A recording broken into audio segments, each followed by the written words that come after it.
Hello my YouTube viewers, आज की इस वीडियो में हम किसी बीमारी के बारे में बहुत ज़्यादा डिटेल में डिस्कस नहीं करने वाले हैं, बल्कि मेडिकल साइंस के एक कंसेप्ट के बारे में हम बात करने वाले हैं। यानी कि ये जो क्वेश्चन है, ये जो वर्ड है वाई, इसकी मेडिकल साइंस में क्या इंपॉर्टेंस है और क्यों जानना जरूरी है कि कौन सी बीमारी क्यों हो रही है। अगर कोई बीमारी हमारे शरीर में पैदा हो रही है तो वो क्यों हो रही है, और अगर किसी बीमारी में किसी एक पर्टिकुलर टाइप का सिम्टम मिल रहा है, किसी एक तरह का लक्षण हमें मिल रहा है, तो वो सिम्टम हमें क्यों मिल रहा है। हमारी बॉडी की कुछ अपनी फिजियोलॉजी होती है, कुछ बायोकेमिकल रिएक्शंस हो रहे होते हैं जिससे हमारी बॉडी एक नॉर्मल वे में फंक्शन कर रही होती है। अब इस फिजियोलॉजी में कहीं ना कहीं कोई डिस्टर्बेंस होगा, कोई बायोकेमिकल रिएक्शंस में किसी स्टेप पे चेंजेस होंगे या कोई पैथोलॉजी उसके अंदर पैदा होगी, तो फिर ये डिफरेंट टाइप्स ऑफ बीमारियां हैं वो पैदा होना हमारी बॉडी में शुरू हो जाती हैं। और ये जानना जरूरी है कि इस बायोकेमिकल रिएक्शन के किस स्टेप पे कौन से चेंजेस हो रहे हैं और वो चेंजेस क्यों हो रहे हैं, और इस क्यों के जवाब में ही इन बीमारियों का इलाज छुपा हुआ है। और इस क्यों और वाई का जब आंसर आपको पता चलेगा, तभी आपको पता चलेगा कि आपको इसको ठीक करने के लिए आपको क्या करना चाहिए। आपको डाइटरी चेंजेस करने चाहिए, लाइफस्टाइल चेंजेस करने चाहिए, अपने रूटीन को ठीक करना है, या फिर आपको प्रॉपर मेडिकेशंस की जरूरत है, या प्रॉपर जो कोर्स होता है एंटीबायोटिक का या जो ट्रीटमेंट का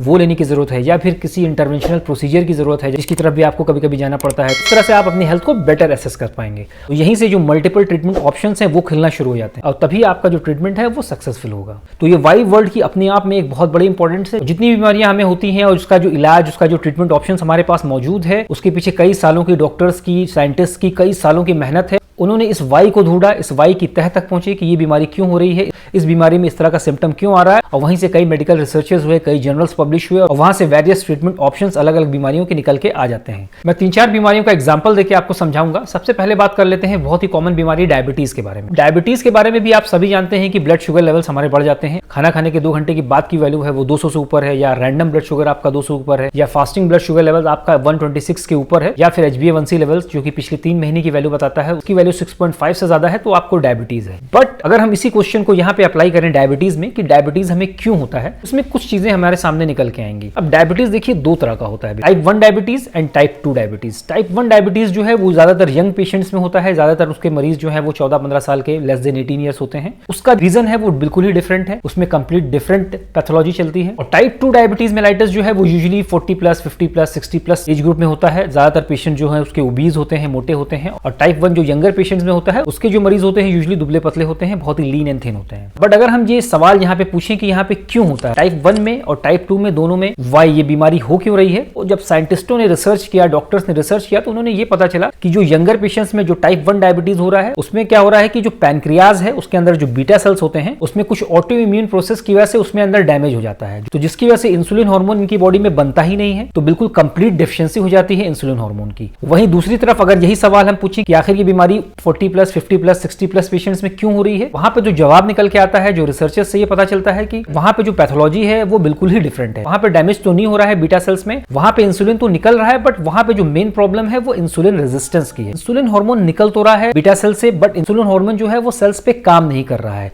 इंसुलिन हार्मोन का रेजिस्टेंस हो गया, मतलब सेल्स जो है वो इंसुलिन हार्मोन के एक्शंस को रेजिस्ट कर रहे हैं। अब इंसुलिन हार्मोन काम नहीं करेगा, जो ग्लूकोज आपके ब्लड में है वो आपके सेल्स के अंदर नहीं जाएगी, तो आपके जब सेल्स के अंदर नहीं जाएगी तो ग्लूकोज आपके ब्लड में कॉन्स्टेंटली बढ़ती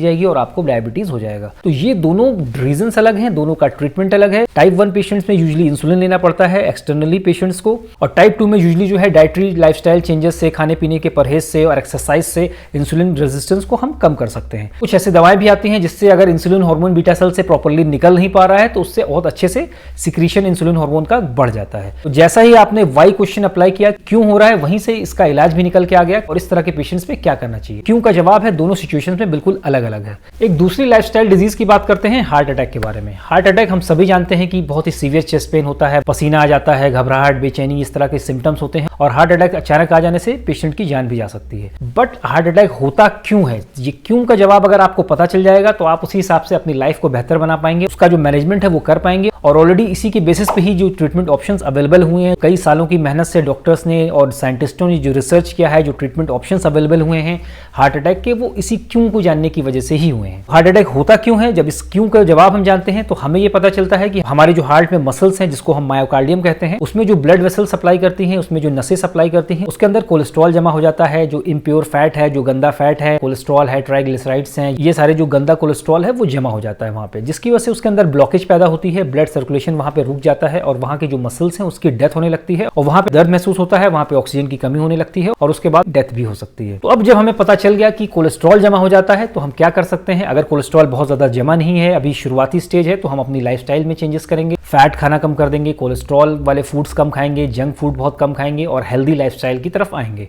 हेल्दी फूड है, फ्रूट्स हैं, वेजिटेबल्स हैं, इन सब चीजों की तरफ फोकस करेंगे। और सीटी एंजियोग्राफी कराने के बाद आपको पता चलता है कि आपका ब्लॉकेज बहुत ज्यादा है, 90% है, 95% हो चुका है, मेजर जो वेसल्स हैं वो ब्लॉक हो चुकी हैं, तो डॉक्टर आपको रिकमेंड करेगा कि आपको एंजियोप्लास्टी की जरूरत है या CABG यानी कि कोरोनरी आर्टरी बाईपास ग्राफ्टिंग, जो बाईपास सर्जरी होती है उसकी जरूरत है। तो जैसे ही हमने ये वाई का क्वेश्चन अप्लाई किया, हमें उसका ट्रीटमेंट भी पता चल गया कि हमें क्या करना चाहिए और क्या नहीं करना चाहिए और किस हिसाब से हमें अपनी बीमारी के बारे में मैनेज करना चाहिए। इसी तरह से एक तीसरी बीमारी है जो हमारी आंखों में हो जाती है, जिसको हम ग्लोकोमा कहते हैं, और ये भी एक बहुत कॉमन बीमारी है। ग्लोकोमा में क्या होता है कि ज्यादातर पेशेंट्स की आंख की जो रोशनी है वो कमजोर हो जाती है, उसमें कम दिखने लगता है उनकी आंखों से, आंखों में रेडनेस भी हो सकती है, पेन भी हो सकता है, depending on how severe the disease is. इसमें सबसे जो प्रॉब्लम है कि धीरे धीरे करके जो पेशेंट की आंखों की रोशनी है वो कमजोर हो जाती है, पेशेंट्स को कम दिखने लगता है और एक टाइम आता है कि कंप्लीट ब्लाइंडनेस भी हो सकती है, बिल्कुल भी आपकी आंख की रोशनी खत्म हो सकती है। तो अगर हम इस क्वेश्चन को अप्लाई करें, वाई, आखिर क्यों ऐसा होता है कि आंखों की रोशनी जो है वो कम हो जाती है या पेशेंट को धुंधला क्यों दिखने लगता है, तो इसके बारे में जब आप पढ़ेंगे, आप डिटेल्स में जाएंगे तो आपको ये पता चलेगा कि हमारी आंखों के अंदर का भी एक प्रेशर होता है और उस प्रेशर को हम इंट्राऑक्यूलर प्रेशर कहते हैं, यानी हमारी जो आई बॉल का प्रेशर होता है। और आप जब डॉक्टर को दिखाने जाएंगे, अपने ऑप्थेल्मोलॉजिस्ट को दिखाने जाएंगे, तो उनके पास मशीनें होती हैं, उससे वो आपकी आंखों के अंदर का जो प्रेशर है, आपकी आई बॉल का जो प्रेशर है वो मेजर कर सकते हैं। तो ये जो आंखों का प्रेशर है, जो IOP है, इंट्राऑक्यूलर प्रेशर है, वो नॉर्मल रेंज में रहना चाहिए, वो बहुत ज्यादा नहीं होना चाहिए। और अगर आपकी आंखों का प्रेशर बहुत ज्यादा बढ़ जाता है तो फिर आपकी आंखों में प्रॉब्लम होना शुरू हो जाएगी। आपकी जो आई बॉल होती है उसके जस्ट पीछे ऑप्टिक नर्व अटैच होती है